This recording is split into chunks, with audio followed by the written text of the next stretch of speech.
आंदोलन स्थगित मात्र लढा सुरूच। 10 दिवसानंतर लक्ष्मण हाके आणि नवनाथ वाघमारेंचं उपोषण मागं।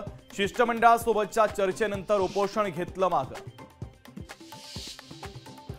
सत्ताधारीच ओबीसींना आंदोलन करायला लावतात। हाकेंचं उपोषण हे मॅनेज केलेलं होतं। जरांगे पाटलांचा हाकेंवर गंभीर आरोप।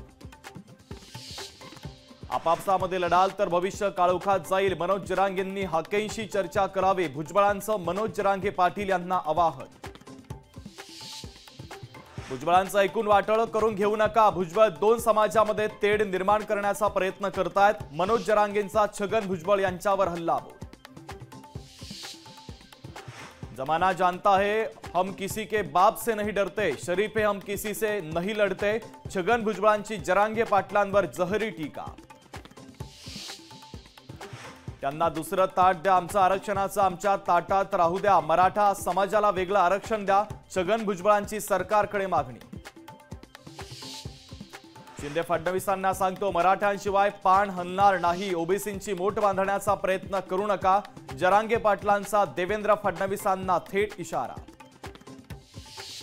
सगळे सोयरे हा शब्द नाही, त्याबद्दल सरकारची भूमिका ठाम। गोपीचंद पडळकरांचं महत्त्वाचं विधान।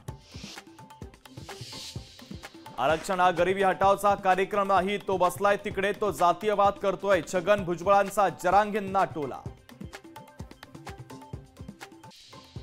मुंबई पदवीधर मतदारसंघ निवडणुकीचा देवेंद्र फडणवीसांनी घेतला आढावा। मुंबईतील सर्व आमदार, खासदार आणि नगरसेवकांसोबत साधला संवाद। विधान परिषदेसाठी भाजपमध्ये इच्छुकांची गर्दी। भाजपकडून आतापर्यंत 35 जणांनी केले अर्ज दाखल। पुण्यात राष्ट्रवादी शरदचंद्र पवार पक्षाच्या महिला आघाडीची बैठकीला सुप्रिया सुळे, रोहिणी खडसेही राहणार उपस्थित। विवेक कोल्हेंनी कोपरगावमधील 670 जणांची नोंदणी एका दिवसात कशी केली? अपक्ष उमेदवार विवेक कोल्हेंच्या आरोपाला आमदार किशोर दराडे यांचा पलटवार। कोल्हापूर शहरात हद्दबाड कृती समिती आक्रमक, तर मुख्यमंत्र्यांच्या दौऱ्यादरम्यान कोल्हापूर बंदची दिली हाक।